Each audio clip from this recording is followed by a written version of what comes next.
Hi friends, അപ്പോൾ ഇന്ന് ഒരു ചെറിയൊരു പ്രോഗ്രാമുണ്ട്. വ്യൂസാണ് പൊറുങ്ങെന്ന് പറഞ്ഞ സ്ഥലത്ത്, ഞങ്ങളുടെ നാട്ടിൽ തന്നെയാണ്. അവിടെ വെച്ചിട്ടാണ് ഇന്ന് പ്രോഗ്രാം. അപ്പോൾ നമുക്ക് അവിടെ പോയിട്ട് കാണാം അല്ലേ? ഓക്കെ. അപ്പോൾ ഞാൻ എൻ്റെ അസിസ്റ്റൻറ്റിനെ പിക്ക് ചെയ്യാൻ വന്നതാണ് സ്കൂളിൽ നിന്ന്. അസിസ്റ്റൻറ്റിൻ്റെ ക്ലാസ് കഴിഞ്ഞ്. അപ്പം നമുക്കിനി പ്രോഗ്രാമിന് കാണാം അല്ലേ? Okay, by.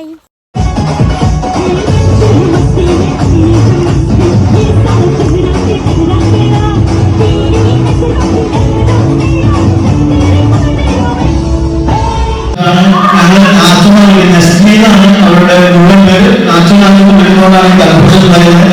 പ്രിയപ്പെട്ട സൂചിപ്പിക്കപ്പെട്ടതാണ്. അവരുടെ സ്വദേശം ചന്ദനമാണ്. വിവാഹം ചെയ്ത് സമാധാനമാണ്. അവർക്ക് ഉപഹാരം സമർപ്പിക്കുന്നതിന് ബഹുമാനപ്പെട്ട പ്രസിഡന്റിനെ ആളുകൾ ക്ഷണിക്കുന്നു. സ്വീകരിക്കുന്നു.